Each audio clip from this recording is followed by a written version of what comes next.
बिस्मिल्लाहिर्रहमानिर्रहीम। अस्सलाम वालेकुम। कैसे हैं आप सब लोग? उम्मीद है कि आप सब ठीक ठाक होंगे। तो आज हम बनाएंगे देसी आलू गोश्त, जो कि बहुत ही आसानी से बनने वाली रेसिपी है। तो कौन कौन से टिप्स एंड ट्रिक्स हैं? आलू गोश्त में प्याज तैरते हुए नज़र नहीं आते, उसकी तरी ऊपर नज़र आती है। तो ये सारी चीज़ें आपके साथ शेयर करूँगी। इसके लिए वीडियो को एंड तक पूरा देखिएगा, ऐसे कोई पार्ट मिस मत कीजिएगा। तो शुरू करते हैं रेसिपी को।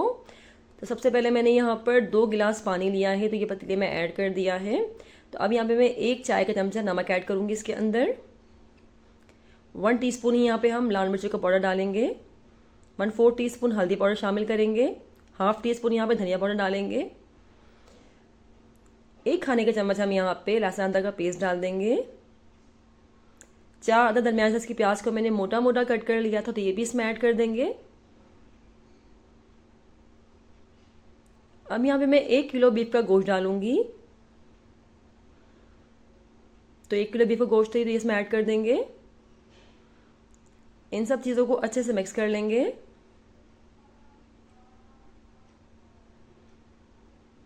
अब इसको ढक के इतनी देर पकाना है हमने कि हमारा जो गोश्त है वो अच्छे से गल जाए। तकरीबन 1 से 1.5 घंटा लगेगा इसको पकाने में।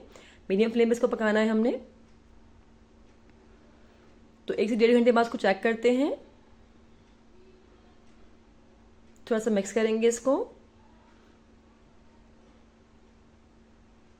इसकी बोटी को चेक करते हैं कि कितना गला है। तो ये 70% तकरीबन हमारा डन हो गया है। तो हमें इतना ही पकाना था अभी इसको, क्योंकि ये मज़ीद आगे पकेगा। तो ये देखें काफ़ी गर्म गोश्त है और 70% हमारा गोश्त जो अच्छे से गल गया है।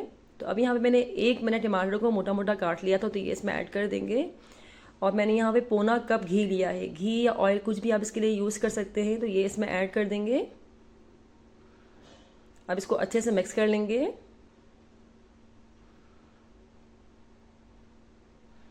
अब हमने इसको इतना पकाना है कि हमारा टमाटर गल जाए और हमारा जो पानी है अच्छे से वो ड्राई हो जाए। तो तकरीबन 20 से 25 मिनट लगेंगे इसको पकने में। तो ये देखें, अब मैंने ये टमाटर जो हमारा गल गया है और पानी भी हमारा काफ़ी हद तक ड्राई हो गया है। अब इस स्टेज में हमने यहाँ पर आधा कप मैंने दही को फेंट लिया था, तो ये इसमें ऐड कर देंगे।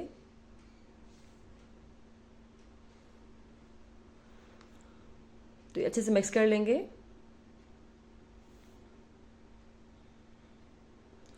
अब इसको हमने इतना पकाना है कि हमारा पानी बिल्कुल ड्राई हो जाए। तो ढक के इसको कवर कर देंगे अच्छे से। तो अब देखिए पानी हमारा माशाल्लाह से बिल्कुल ड्राई हो गया है। हमारा घी इसका ऊपर आ गया है। इसको अच्छे से भून लेंगे। तो यहाँ पे पहले हम 2 अदद आलू को मैंने बिल्कुल मोटा मोटा कट कर लिया था इस तरह से। तो इसको ऐड कर देंगे इसके अंदर। 6 से 7 मैंने हरी मिर्चों को चीरा लगा दिया था, तो ये भी इसमें ऐड करके इसकी अच्छे से भुनाई कर लेनी है हमने। ये जो प्रोसेस है, इस स्टेज पर आपने अगर भुनाई अच्छी कर ली तो आपका आलू गोश्त बहुत ही परफेक्ट, बहुत ही टेस्टी बनेगा। सबसे अहम प्रोसेस है ये वाला। इसके बगैर आपका आलू गोश्त बिल्कुल भी अच्छा नहीं बनेगा। बस इस स्टेज पे आपने भुनाई अगर अच्छी कर ली तो आपका आलू गोश्त बहुत ही परफेक्ट बनेगा, तरी वाला बनेगा और प्याज बिल्कुल भी उसमें तैरते हुए नज़र नहीं आएंगे। ठीक है, इस स्टेज पे आपने बिल्कुल कॉम्प्रोमाइज़ नहीं करना। तो यहाँ पे हमने इसको इतना भूनना है कि जो हमारा मसाला है वो पतीले में लगने लगे। बिल्कुल लाइट से जब लगने लगेगा पतीले में, तो हमारा गोश्त जो अच्छे से भुन जाएगा। तो इसकी अच्छे से भुनाई कर लेंगे। तो ये हमारा गोश्त अच्छे से भुन गया था। तो मैंने यहाँ पर अब 3 गिलास पानी ऐड किया है। अगर आपको शोरबा ज़्यादा गाढ़ा रखना है तो आप यहाँ पे 2 गिलास पानी भी ऐड कर सकते हैं।